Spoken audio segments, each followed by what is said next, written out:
అవునండి. 'ఒక మనస్సు' మూవీలో నిహారికతో కలిసి నటించిన నాగశౌర్య ఇప్పుడు తనకెంతో ఇష్టమైన హీరోయిన్‌తో డేటింగ్ చేయాలని ఉందని చెప్పకనే చెప్పేశాడండి. అవును.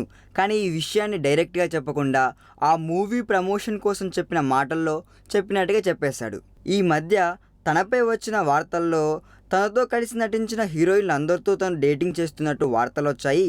కానీ తనకెంతో ఇష్టమైన అనుష్కతో డేటింగ్ చేస్తున్నట్టు వార్తలు ఎందుకు రావట్లేదు అని ప్రశ్నించాడండి. అంతేకాదండోయ్! తన ఫేవరెట్ హీరోయిన్ అని ఎవరైనా అడిగితే అనుష్క పేరే చాలా సార్లు చెప్పాడు. ఇప్పటివరకు తనతో కలిసి నటించిన రాశి ఖన్నా, సోనారిక, ఇప్పుడు నిహారికతో కూడా డేటింగ్ చేస్తున్నట్టు వార్తలొస్తున్నాయి. ఆఖరికి తనతో కలిసి నటించకపోయిన రెజీనాతో కూడా డేటింగ్ చేసినట్టుగా వార్తలొచ్చాయి.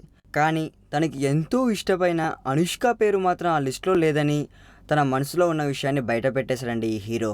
ఇవండి మరిన్ని మూవీ అప్డేట్ కోసం మా ఛానల్ని సబ్స్క్రైబ్ చేయండి. Please subscribe our channel.